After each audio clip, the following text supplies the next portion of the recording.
If you were able to walk into a room, confident that you would be well received, seen, heard, and appreciated by others, and all it took was a few changes in how you navigate your everyday relationships, would you be willing to make those changes? It is possible to be both fully authentic and to experience the best relationships of your life. Now, here's the host of Navigating Complicated Relationships with behavior expert Mikki Gaffen Stone. Good morning, everyone. I'm delighted that you're here, and welcome everybody who is coming in live, whether that's Facebook or YouTube, or I don't even know all the places we're at now. I know there's more than 450 places where you can find me right now. Like that's pretty wild and kind of intimidating, but let's roll with it. I am your host, Mikki Gaffen Stone, and you're listening to Navigating Complicated Relationships here on the Inspired Choices Network. Today's topic is reconnecting in relationships. And it's a huge topic. So let's see how far we can get today. Do you sometimes feel lost or neglected in your relationships? Do you find yourself wondering where you or they went wrong? Do you wonder if there's nothing to do but walk away with as much dignity and self-respect as you can? Or do you want to reconnect in your relationships? Sometimes this is both possible and well worth the effort. But what does it take to reconnect successfully? How do you know when to stay and when to walk away? We've previously talked about the importance of understanding your own energy flow and behavior patterns, that bringing in human design and applied behavior analysis. You might also recall that your sense of identity and conscious self-perception can change everything. And think about it, it does. I mean, you're looking through your lens, your perspective, and what you see is affected by that. So sometimes an understanding of how the other person operates energetically and where that disconnect actually occurs, that can help you understand the barriers and the obstacles. They can be seen and addressed, and it's often possible for you to work together and build the future as you want it to be from there. So today, if we have time, I'll get to the human design piece of reconnecting in relationships, but I'm certainly going to use behavior change science and give you a whole lot of really juicy information to help you better understand yourself and the dynamics of your interactions with others, whether we're talking colleagues, clients, parent-child. We're going to really look more, I would say, at partners today, but you can take this information and apply it to other relationships, right? Like, think about the nuggets that you're going to hear, take those and apply them. So are you ready for some really cool information coming up? First of all, before we launch into that, I would just like to let you know who I am, in case you haven't heard me before. My name is Mikki Gaffen Stone, and I'm a board-certified behavior analyst. I've studied a lot. I like to study, it's my thing. So I have 4 degrees. I have more than 40 certificates in all kinds of things. One day I'll make a bedspread and put a picture of it out there for you to see. That was my kid's suggestion. Anyway, I have all these certificates. I have all this sort of learned knowledge, and then I have spent my life traveling the world. I'm really interested in cultures and how people do the things they do, why. And so all of this has led to a lifetime of learning about behavior. So I am definitely the person to talk to about this stuff from different angles. I have a lot of different approaches there. And as such, I also do coaching one-on-one. And I just want to mention right now, don't let everybody know, because there's just enough room for maybe 10 people all together. I do one-on-one coaching for 6 months, and then we all end up in an amazing cruise. Like, seriously, a cruise for a week. Could be Mediterranean, could be Caribbean. We have to talk about that. So I'm just dropping that little nugget there for you to think of. And there's also group coaching too. So anyway, without further ado, let's launch into some of the juicy information. And the last episode, I talked about the difference between the state of mind and your goal. And a state of mind, state of being, is things like, are you happy today? You know, people often put happy as a goal, but it isn't. It's not something that takes time to work to. It's something you can choose.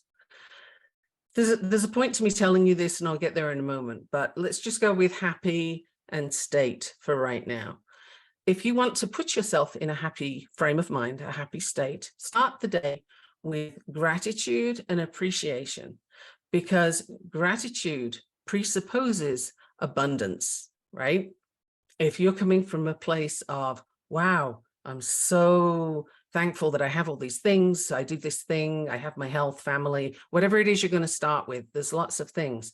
That puts you in a frame of mind that's positive. Now, from that frame of mind, you can look at your relationships and reconnecting in them, coming from a positive lens, a positive place. Now, I don't know if you're in that place or not, but let me give you an example of a couple that I worked with who were able to be positive about the possibilities. They were having difficulties with each other. They weren't understanding each other, definitely not on the same page. And that their business was struggling. They were looking to move house. That was a struggle, getting the financing. You know, they had issues on so many levels. And each of them was thinking it was the other one that was the problem. The other one was not doing things the way they were supposed to, or they weren't letting them do things the way they were supposed to. You know, there was a lot of story and assumption around that. So we worked together. I used human design as the basis to figure out what the energy patterns were and where they were getting in each other's way and where they could help each other. And in a pretty quick space of time, I would say, a few months really, the two of them understood each other so much better and could recognize the sort of the talents and the skills that they had missed in the other person and acknowledge them and give them space to develop those. And we've sort of created a safe space where each person could bring forward their concerns and bring forward their strengths and so on. And we ended up with a very sort of functional, happy relationship. And, you know, a few months later now, another 6 months or so, they're doing really well together. They're enjoying their life. They've made that complicated move. Their business is doing well. And most importantly for me, their relationship's doing really well. So what are you bringing to this conversation? How are you thinking about the relationship that you particularly want to reconnect with? Is it something that's, is it a relationship that is sort of just struggling a little and you can find some areas to work on? Is it a communication problem? Very often our communication patterns are the deepest issue. And I don't know, but I'm just going to throw it out there. Would you happen to be Generation X or dealing with somebody who's Generation X? Because here's the thing, what are your role models like when you're Gen X? Your parents were probably boomers. And if they were boomers, then they were working, and they were working hard to avoid the lack that they experienced as kids. This is what they knew. And they didn't realize that, you know, giving the child a door key and saying, hey, get yourself some breakfast, go to school, come back later and don't burn the house down, wasn't really parenting. You know, it was not really connecting on important levels. And this left some big gaps. There was a lot of expectation and not a lot of how to. Now, fast forward to our relationships right now, and there's some dysfunction, there's some disconnection in relationships because we don't really have a template for how to do that. It wasn't modeled for us. So think of your role models and think of their relationships. How did that go for them? How is it going for them? Are you, in fact, having a problem with somebody who's in Generation X? If so, you know, understand that they're coming from a difficult place. It's a case of, well, we're not going to tell you how to do things. You just have to kind of get it out of the ether. So if you don't have a good role model there, who can you think of that does have a good functioning relationship that you've seen, you've witnessed in action? What do they do that's different to you? just think about that and make a little note somewhere. I'm hoping you've still got the notepad from last week. Make a little note somewhere to revisit this later and think about that person or those people. What do they do? How do they show up? How much focus do they have on the other person? Because I would bet that their focus is very much on the other person. What are they saying? What do they need? They're very attentive because they don't want to miss something important. So that's just a thought for you to consider. And here's another thing, your values. Have you figured out your values? I mean, people bandy the word around a lot, and people will say things like, oh yes, my values are honesty, integrity, I don't know, looking after other people. There's a lot of good words that we can use, but do we mean them? Is that really us? Maybe you value adventure. Maybe you value freedom, like personal freedom. Do you value open communication? Like, what are your values? That's another little note for you to write down, because we're going to be looking at that in some more depth, or you're certainly going to be looking at that in more depth, because we need to know, are your values clear, and do your values align with your partner or your, whoever it is you're looking at, if it's your child, your adult child, maybe. Do your values align?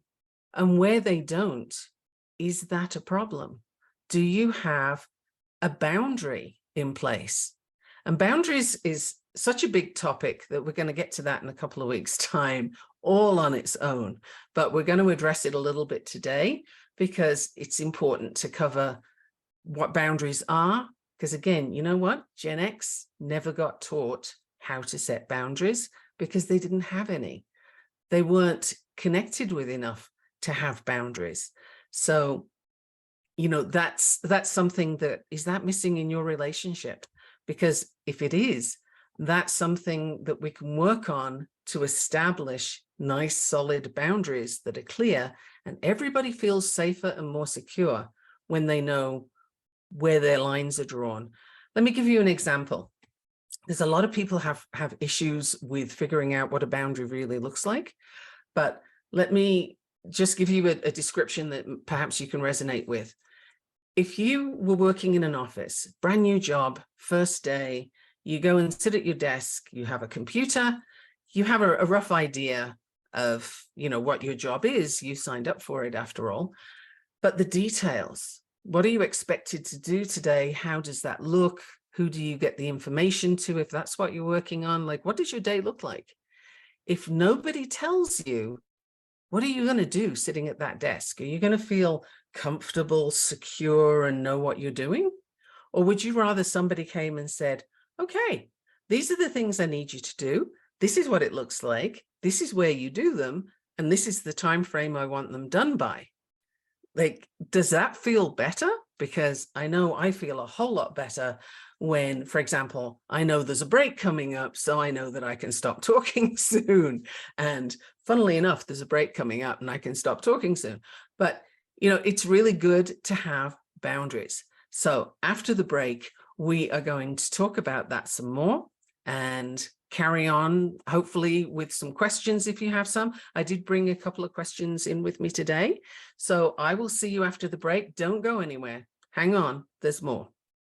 I will talk to you soon. What if your relationships could be a source of delight instead of a source of struggle?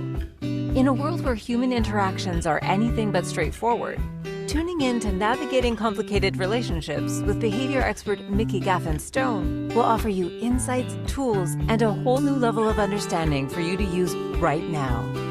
Listen for Navigating Complicated Relationships with Mikki Gaffen Stone, Wednesdays at 12 p.m. Eastern, 11 a.m. Central, 10 a.m. Mountain, 9 a.m. Pacific on InspiredChoicesNetwork.com.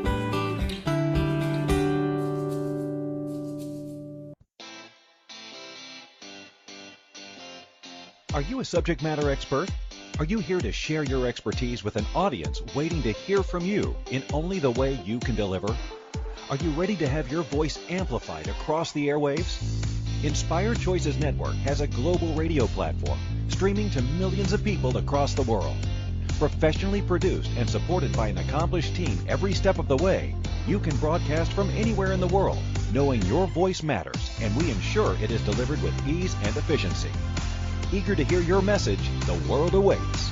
Contact us today to become an Inspired Choices Network radio host. Email become a host at inspiredchoicesnetwork.com. This is Navigating Complicated Relationships with Mikki Gaffen Stone. To participate in the program, join the live studio audience in our chat room at inspiredchoicesnetwork.com. You can also send an email to Mikki@gaffenstone.com. Now back to the program. Welcome back, everyone. I'm Mikki, your host of Navigating Complicated Relationships here on Inspired Choices Network. And our topic is reconnecting in relationships.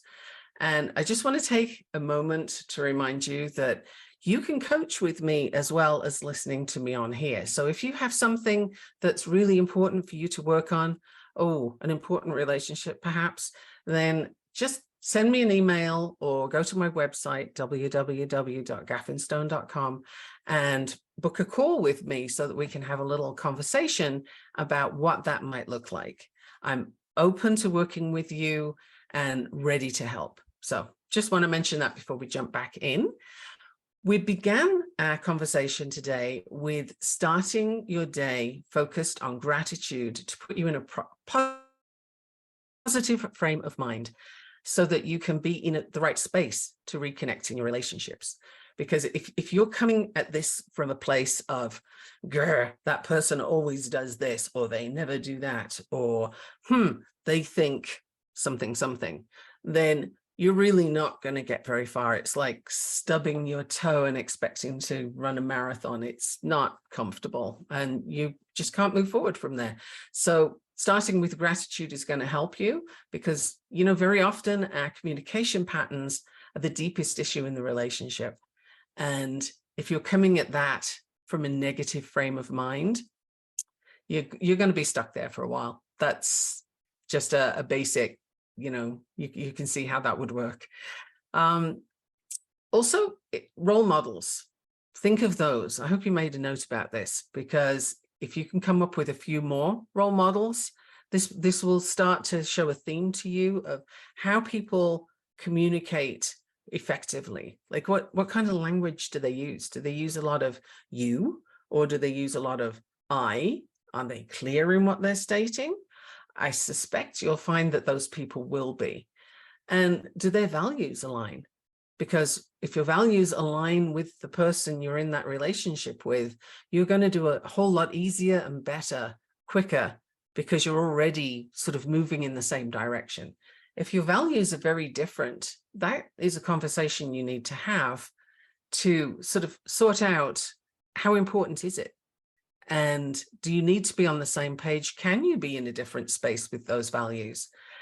Depends on what the value is. If one of you wants adventure and the other one doesn't, but one is allowing the other to be adventurous and the one that wants to be adventurous accepts to do that, then that could work. Like how important is that value that you both share? So let's go back to the frame of mind for a moment and look at the subject of blame. Now, I'm going to mention this probably every week because it's such a huge deal. Like, it's so paralyzing. Blame just drives me nuts. Whenever I see it somewhere, it's stopping the person who's doing the blaming, because you're giving your power away. You're saying, oh, that's not anything I can do anything about because you did it, it's your fault. So you hand your power away. You can't do anything. You can't take action from there. If you're the person being blamed and you accept that blame, then you too can't do anything because you're busy beating yourself up or buying into these stories about how awful you are, and you're stuck in blame. So again, you can't take action. You can't do anything to improve the situation. So if you tend to come from a place of blame, know that that is disempowering. And if you can put that down and not go into the blame, it might feel for the moment like you are, nobody can tell me it's my fault because it's not me, it's them. But we're not talking fault here. We're talking blame. Fault is immaterial. It's really, are you allowed to take action? Are you allowing yourself to take action, to do things differently, to do things better? If you want to reconnect in a relationship, that is going to have to be a part of the deal. No blaming of yourself or of anyone else. You're giving your power away, and that is just, it's not a place where you can work from. So by now, I think you would have a relationship or two in mind that you want to fix. So do you know what the most important steps are for you to take first? How close to this person are you? Are you able to have that conversation now, or do you need to start some what we call pre-framing, which is sort of building things towards that conversation of, these are things I'm concerned about. And one of the things you need to bring in here is intentional framing. Intentional framing is when you state the thing you're trying to get across to the person in a way that presupposes positive action. Now, I'm going to explain that because that's a lot to handle.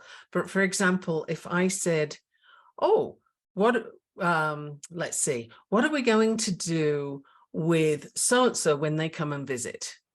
So the presupposition is this person's coming to visit. It might not be the best example, but I think you can get where I'm going with that.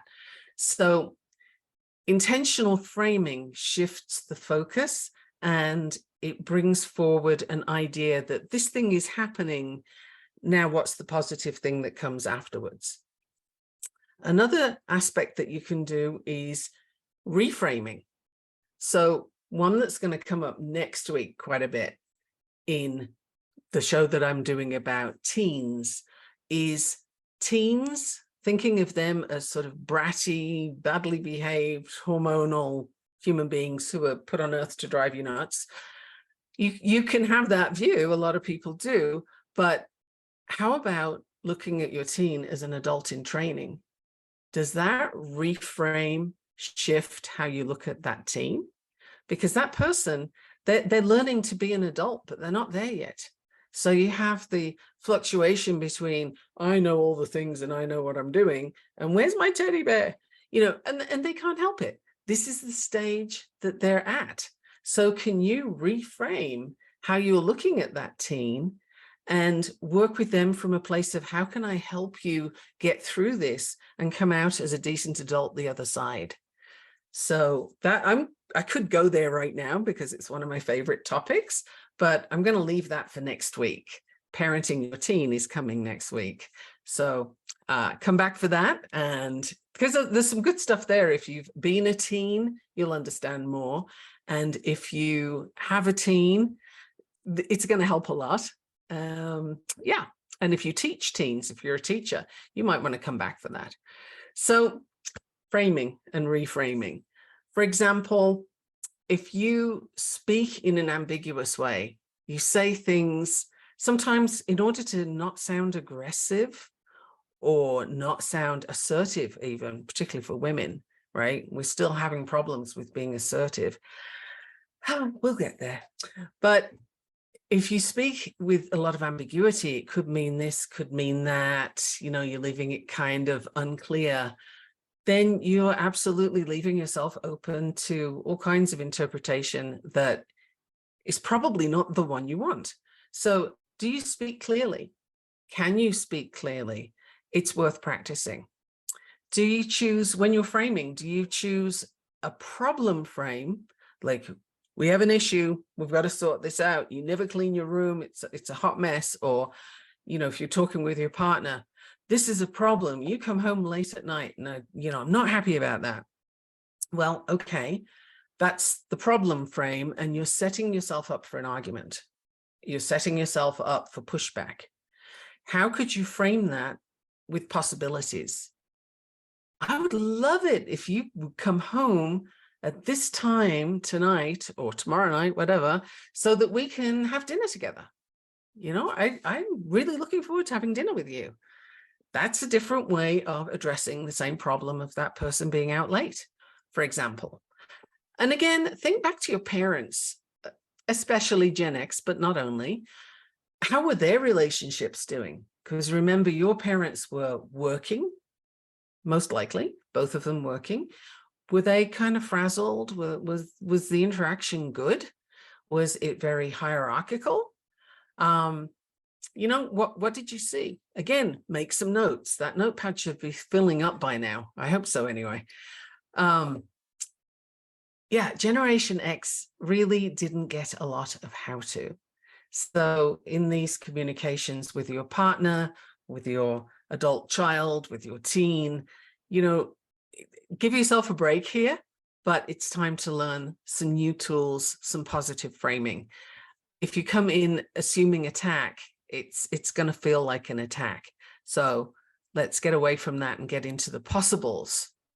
So on the subject of blame and not blame, what I'm saying then is own your mistakes. They're yours. It's not a blame thing. It's not a fault. It's a responsibility, because once you accept, oh yeah, I messed up. That was a thing. Then you can look at, how will I do that differently? What do I need to do next time? What happened there?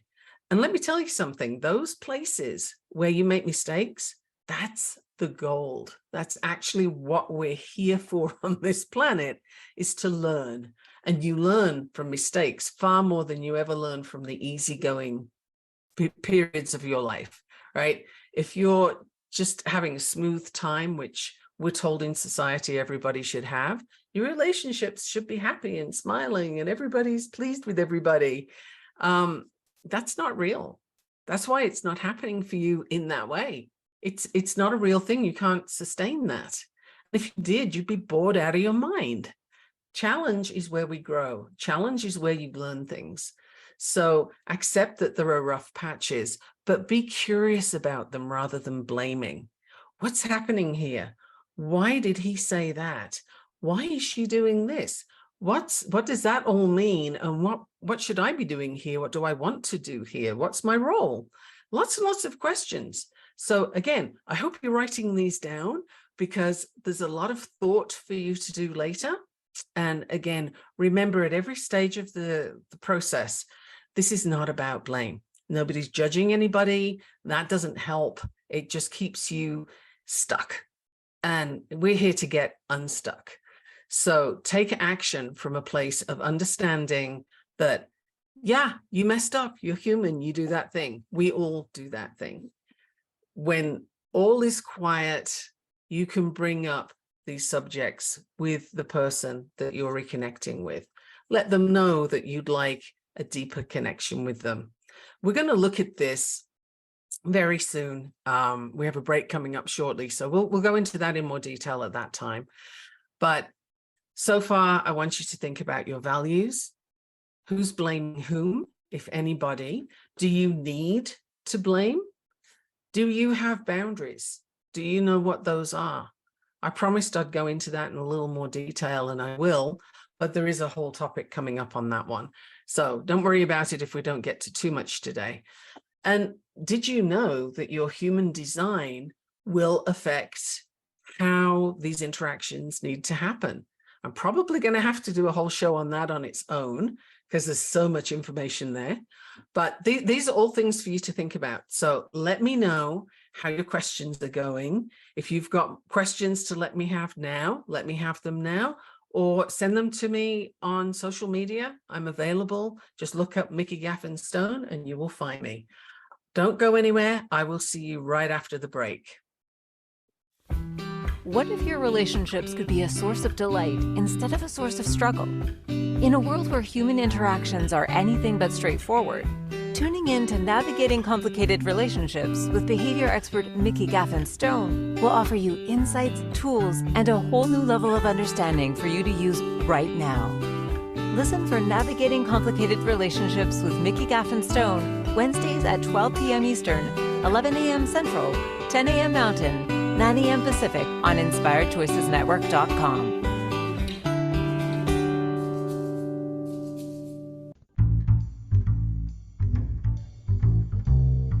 How wonderful would it be to carry your favorite Inspired Choices Network host with you throughout your day? Well, now you can. Inspired Choices Network now has its very own mobile app. Our free app offers live streaming shows, along with thousands of podcasts and TV episodes. Our shows cover a wide variety of topics. Whether you're waking up with us, carrying us through the day, and taking us to bed with you, we're always here for you to enjoy. We're easy to find. Just search for Inspired Choices Network in the Apple App Store or Google Play Store. This is Navigating Complicated Relationships with Mikki Gaffen Stone. To participate in the program, join the live studio audience in our chat room at InspiredChoicesNetwork.com. You can also send an email to Mikki@gaffenstone.com. Now back to the program. Hi, everybody. Welcome back. I'm delighted that you're here with me, Mikki Gaffen Stone, your host, and we are talking about reconnecting in relationships. I'm giving you a whole lot of things to think about, a whole lot of notes to make, so I hope you're making them. And the place we've reached right now is how can you reframe the way you address problems so that they come out as possibilities? You're asking for the possibilities. You're expecting and anticipating the possibilities and not the problems when you put your conversation together. Think about it before you speak so that you're saying really what you want to have come back to you, right? If you put a whole lot of grr out there, guess what's coming back? It's not going to be sweetness and light, and it's not going to be butterflies. It's going to be a whole lot of grr. So think about how you're going to frame what you're saying. Remember, blame is paralyzing, so don't use blame. If you can shift to a more positive outcome in your conversation, then you're off to a flying start. Now, the next question is, can you be objective when you're stating your position and your goals? This is key, actually. We use this in behavior analysis all the time. Subjective means I feel this, I think this, it's more I feel, I guess. It's all about your perception. When you use objective language, you're stating what you see as fact, and that's a little more concrete, and there's no emotion involved. So if you can state your position objectively, state where you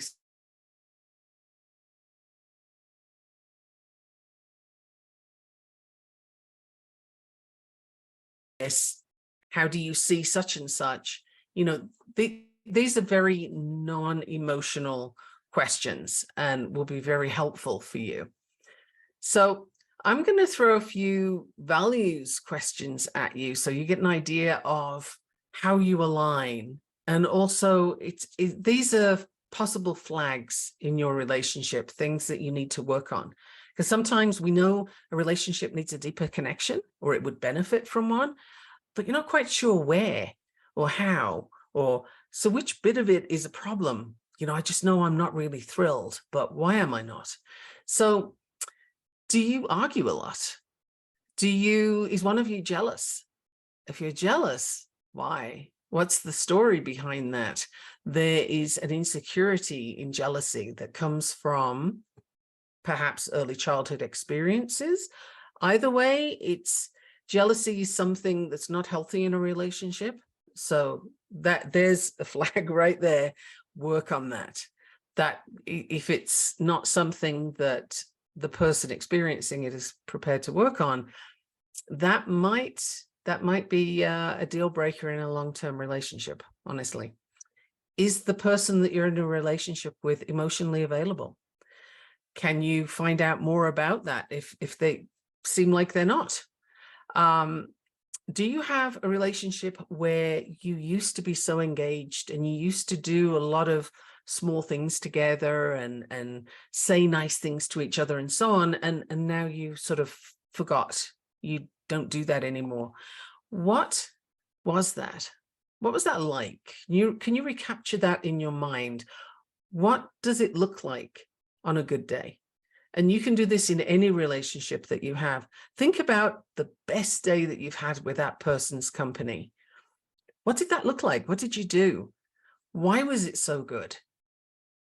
Make some notes. I hope you're filling up your pages right now. Make some notes.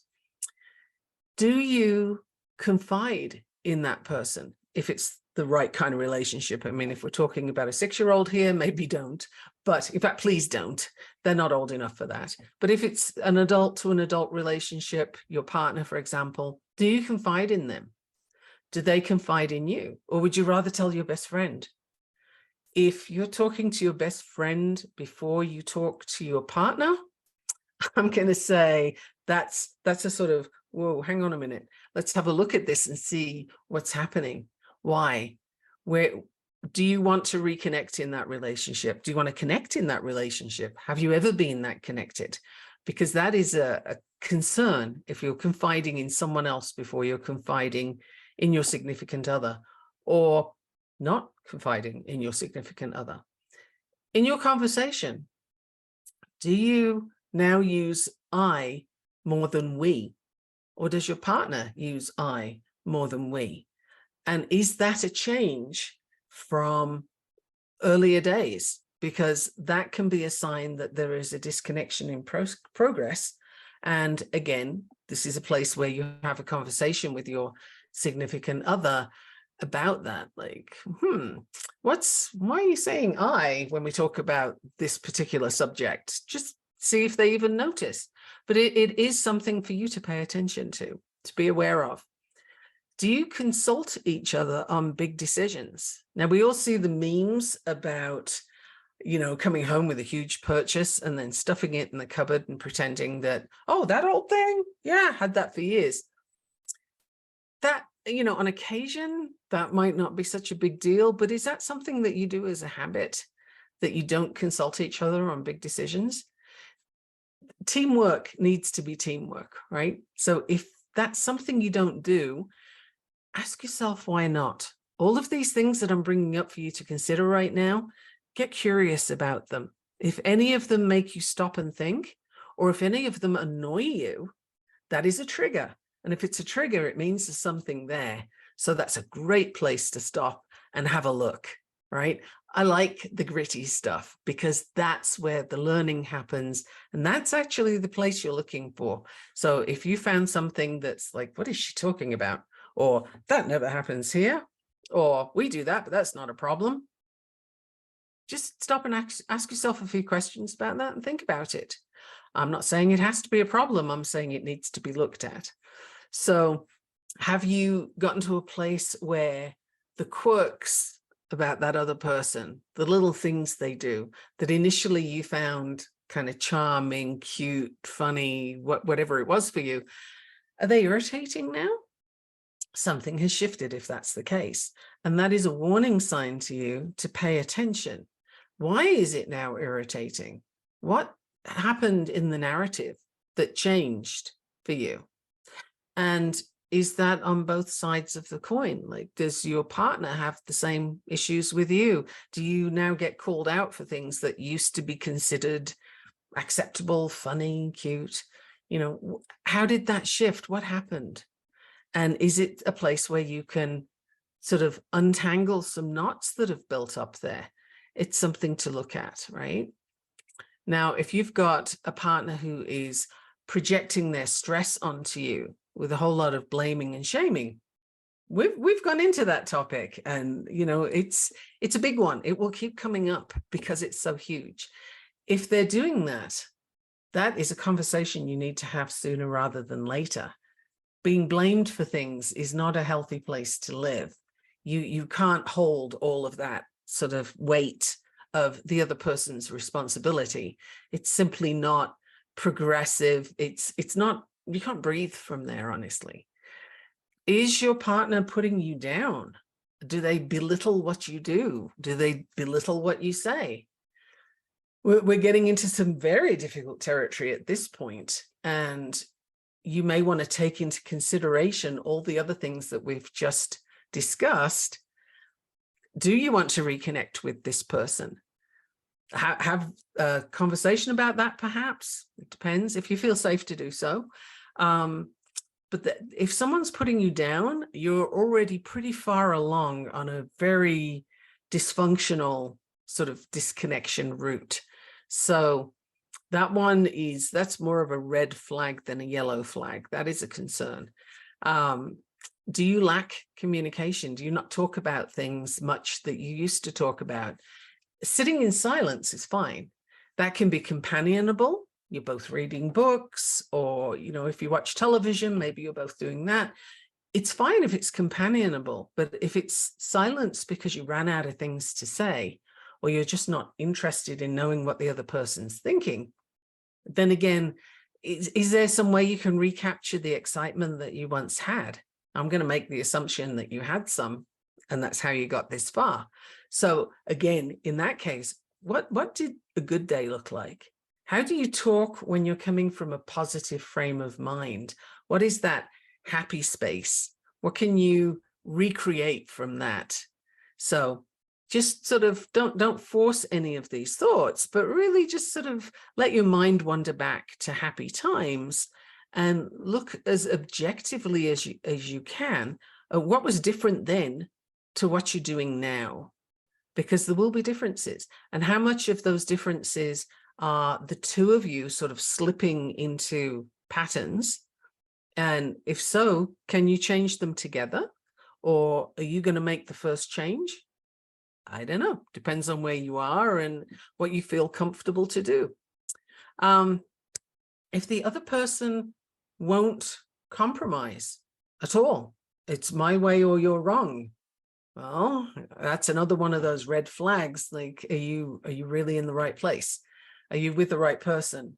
And if you really want to stay in a relationship like that, where they won't compromise and they're not really talking to you, and maybe putting you down, like that requires some outside intervention, I would say, because there's a lot of unhealthy mechanisms in there that need unraveling at best, or maybe you need to walk away with as much dignity as you can, and not going down fighting kind of thing, but just heading on out of there.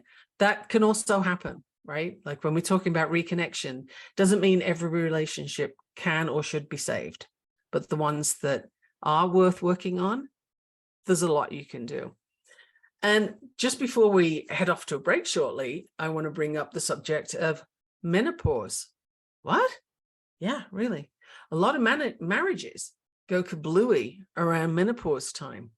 And this is because a lot of things are happening for the woman. Like her hormones are shifting, the body's changing, all kinds of different things are happening. Sex drive can plummet. There's just, tempers can be frayed. There's a lot of things happening.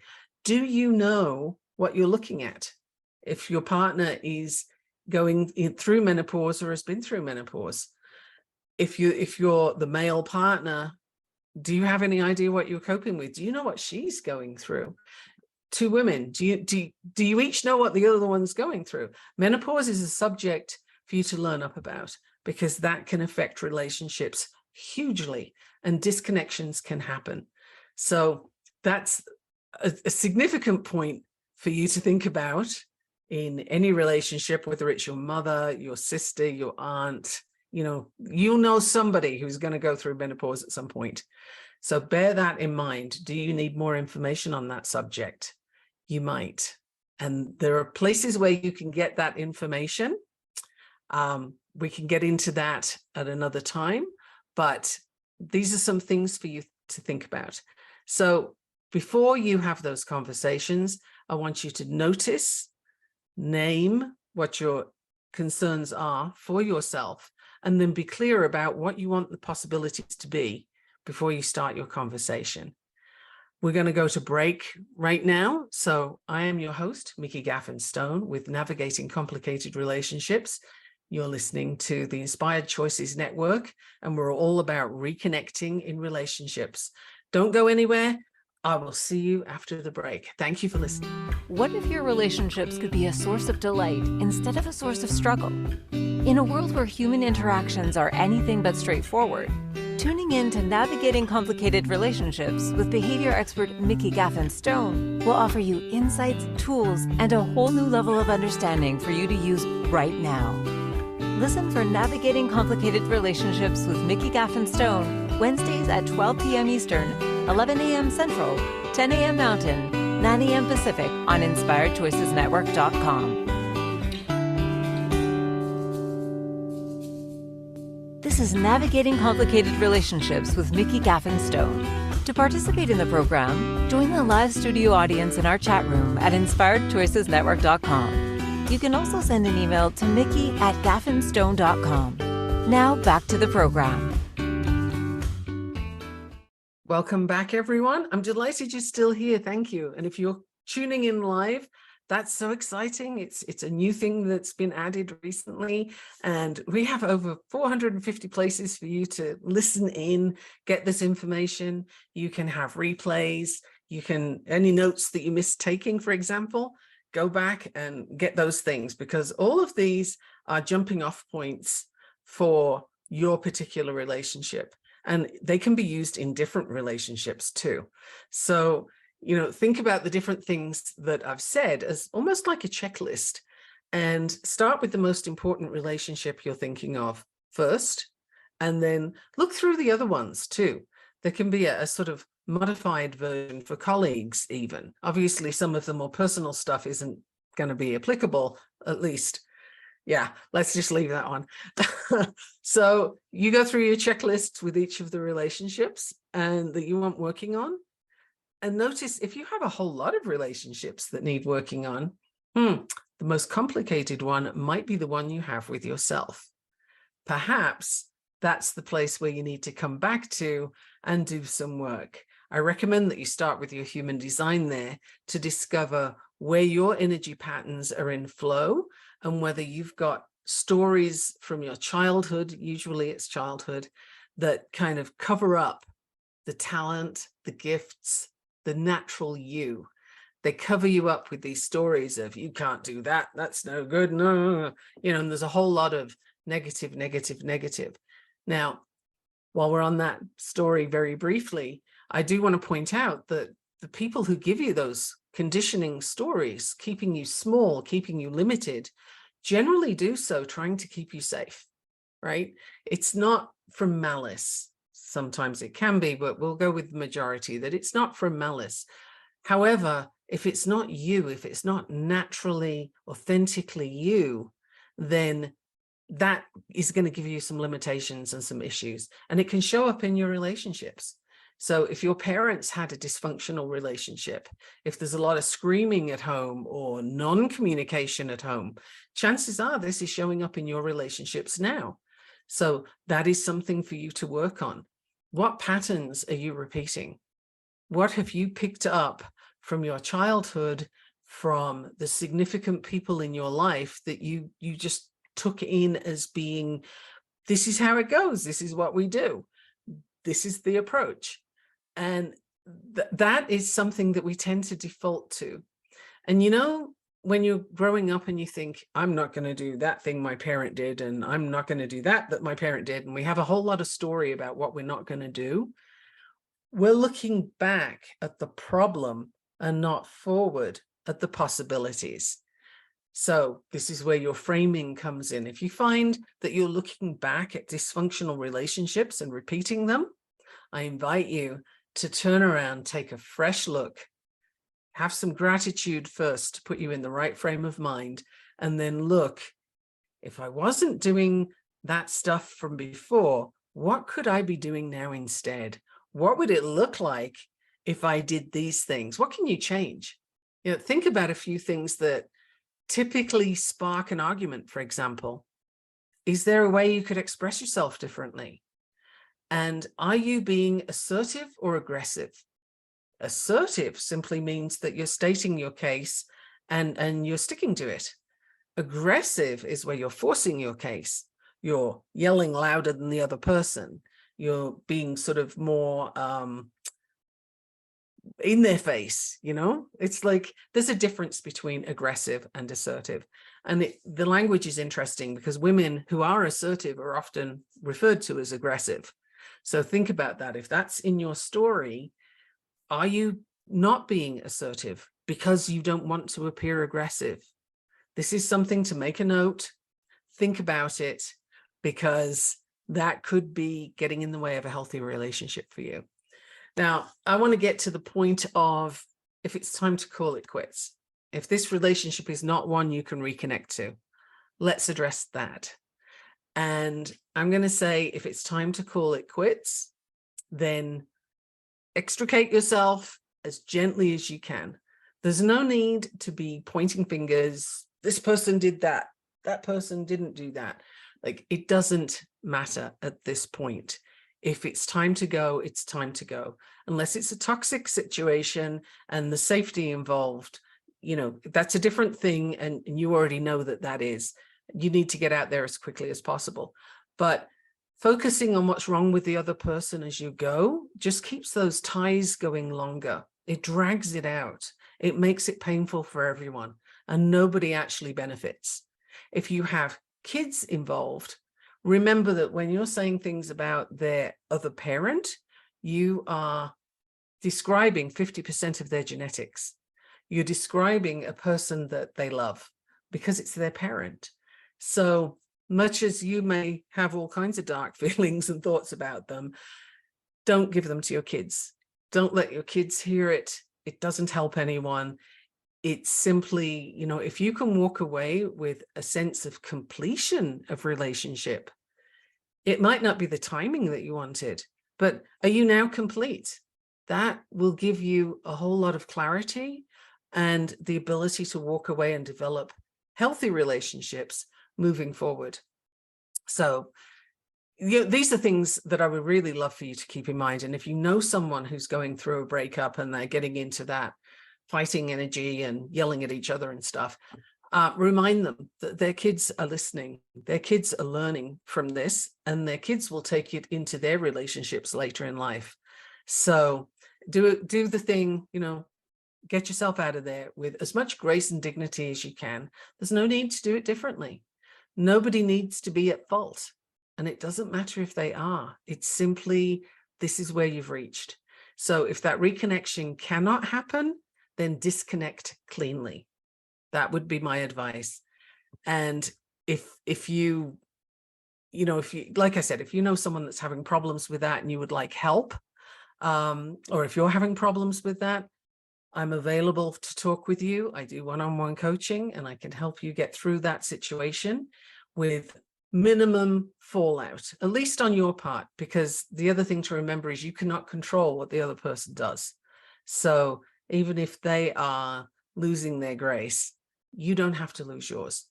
Okay. So that's when relationships cannot be reconnected.